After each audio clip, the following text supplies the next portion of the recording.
السلام عليكم. عليكم السلام ورحمة الله جان بخير بابا جان سرسان بابا جان نەخۆشێکتان هەبوو ئەمڕۆکە هێناوتانە بۆ ئێرە حاڵی چۆنە؟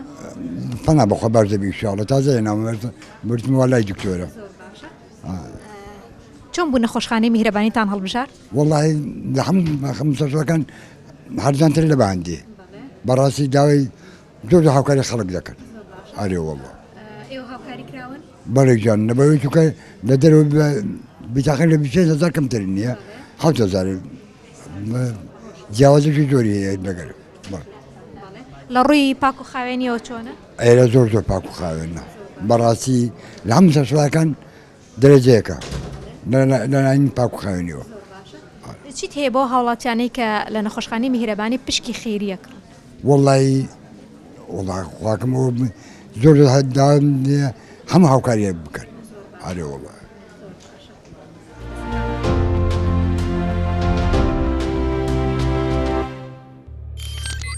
میهرەبانی دڵسۆزی و لێزانی